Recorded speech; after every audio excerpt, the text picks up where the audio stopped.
What's the deal, my people? You know it is Don Tony Teflon, and I'm back at you another one. And this one is Lovecraft Country, Season 1, Episode 10, Full Circle. And in this video, I will give you Easter eggs and details that you might have missed that explains why it ended the way it did.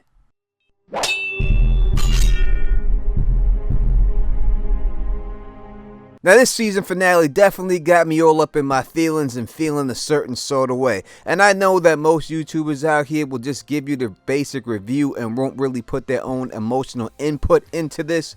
But I have no choice but to do that because I love this show so much and I think that it's a very thought-provoking show. And that's what I hope people take away from this show. That it starts a dialogue, it starts a conversation. So if you can, as always, subscribe and click that bell so you can be notified every time I drop a new Lovecraft video, because I'm not done with this show. Even though the series is over, I have many more videos planned to do about this show. And we did hit the mark, which was 400 likes in the last two videos. So in this video, I'll be giving away two $25 Netflix gift cards. And if you want your chance to win that, all you have to do is hit that subscribe button and hit that like button. And if this video hits 400 likes, then I will give away another $25 Netflix gift card. In fact, since this is the finale,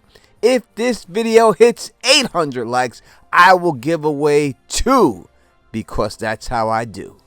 Now, I'm not going to break down this thing scene by scene because I imagine that you have seen the finale just like I have seen it. So you don't need a total recap. What I am going to do is point certain things out that you might have missed that explains this ending and tell you what I think about this show as a whole. And it may turn into a little bit of a rant from time to time, and I apologize about that earlier. But as I said, I'm very emotionally invested in this, so I have no choice but to do so.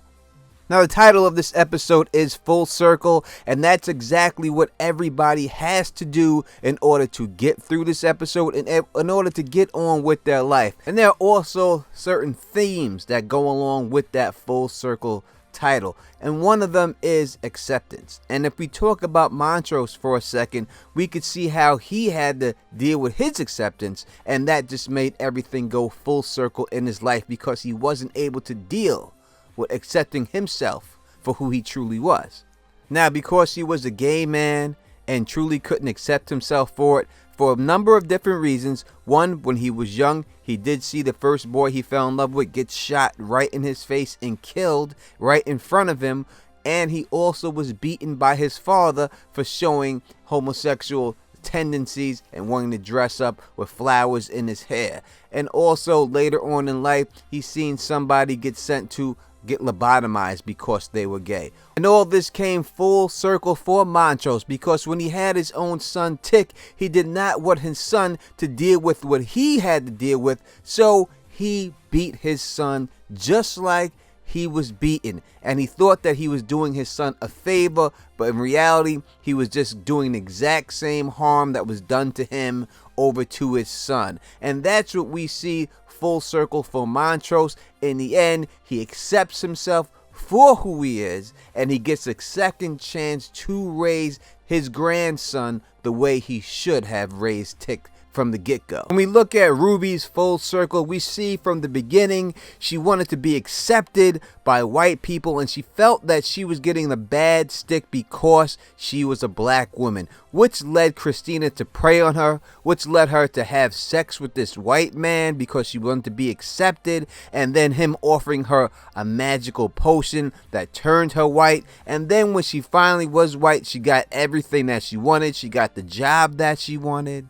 She felt like everything was going her way. She found out that Christina was playing her, that she was really William, but she accepted this in the end, accepted herself as a black woman in the end, and gave herself to Christina. But this acceptance that she wanted was her own downfall, because when she thought that her and Christina were cool, when she thought that her and Christina were partners in crime, it really was not the situation at all. And that is why she winds up getting herself killed at the hands of Christina, because in the end, she was just being used by Christina, just like we've seen the slave master when they bring him back to life. He says, I treated you better than any other slave. And we see this or hear this in other movies all the time, this trope, the nice slave master trope. They always show you these vicious slave masters who's beating their slaves. And then there's one, usually a good-looking person, who plays the nice slave master. When in reality,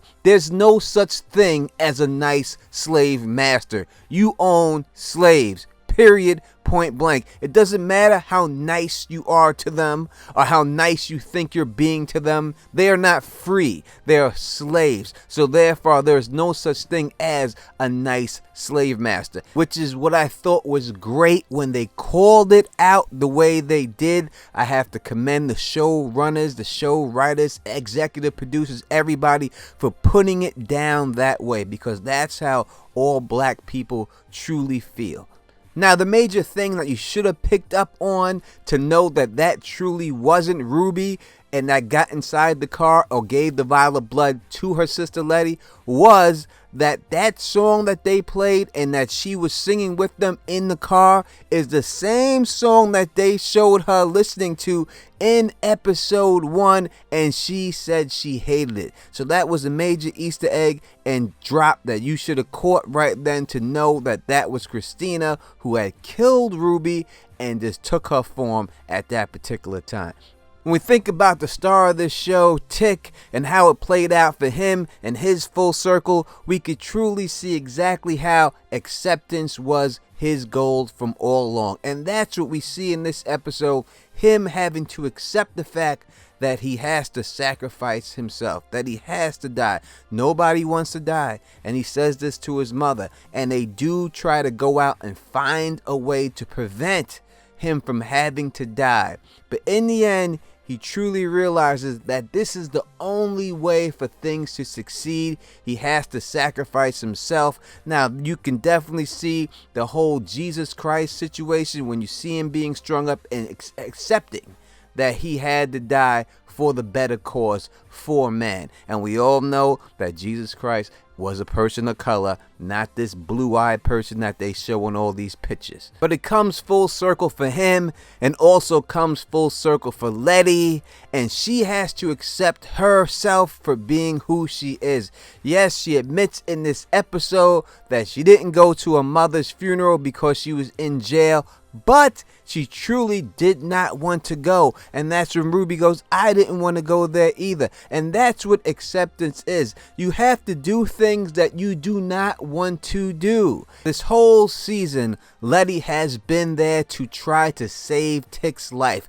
That's what she's been doing. And even when she's in this house of fire, she's trying to save his life, but they tell us he has a different role to play. You can't save everybody. You cannot save this man. And in the end, after all that work that she's done, whether it was with the police and she runs outside and tries to help him, or any other time she tries to save his life, she comes to accept the fact that she cannot save him, that she has to let him go. He has to die for the betterment of everybody else. But just like Jesus Christ, Tick is born again when his son will be born from Letty, and he will live his second life through his son. The sacrifices he's made, his legacy will live on through their child together.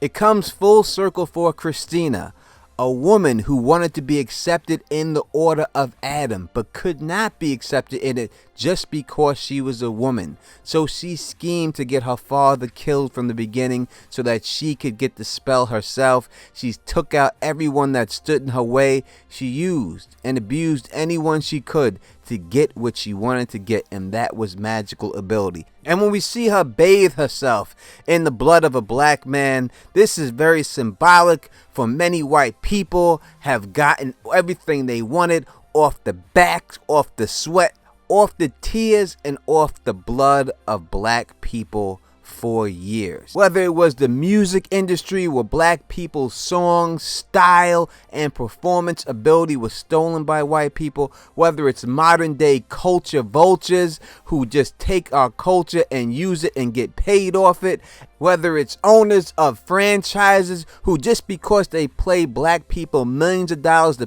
play on their team, they feel that they can tell them what to do, and when they want to do a simple protest, they feel that they could forbid them from doing so. But when dealing with Christina specifically and how it came full circle for her, in the end, women did get that magical power that she wanted. But it wasn't her, the white woman, that got it. It was the black women who got the power in the end. And that's the full circle for Christina, and the fact that she used the black woman to get what she wanted. At the end, she met her death at the hands of another black woman. Well, not exactly a black woman's hand, a mechanical hand, but that's how she met her end. In the end, this episode was shocking. Caught me off guard. I did not expect everyone to die who died. I didn't see that coming, and I'm so glad that I didn't. I love this show. I'm truly looking forward to a season 2. We're going to do everything we can that we had to do to make sure we get ourselves a season 2. And as I said from the beginning, I hope that this show makes you want to talk about certain things that you were not aware of. And I'm going to go into details about those things in upcoming videos. And I'm going to go into some theories. Is Ruby really dead? Will Tick come back? All those things we're going to be talking about during the off season. So make sure that you're subscribed and you have that bell clicked so you could be notified anytime I drop a Lovecraft video. Also, this video makes me think about people supporting people of color on YouTube. Please support people of color, especially the ones who do black shows on YouTube. We see other people of not color who do the same shows and get a tremendous amount more views than black YouTubers. And it could be because they have better production value, because they have the means, because they have more views to have better production value and more time. They don't have to work full-time jobs. They can go out there and just make videos for the rest of their life. Other YouTubers that are black and of color would like to have that opportunity also. But the only way that happens is if you invest in that YouTuber. And how do you do that? You just subscribe to the channel and you watch those videos. That's not a lot to ask for. And no, I did not forget G. We're going to talk about her. I'm going to talk about a bunch of everything else. I'm not done with this episode. We're going to talk more about this episode and more about Lovecraft Country. Also, this Friday, I have an interview with someone who worked on Lovecraft Country. So make sure you're subscribed so you can watch that interview go down. I'll be putting that up this week. And the 2 winners of the Netflix gift card are Hair, Health, and Healing and Brian Dennis. Please contact me, Teflon TV, on Facebook to claim your prize. And if you like the way I do this, please thumbs up this, please spread this across the realm, and please subscribe. And until next time, you know who it is. Peace and stay sexy.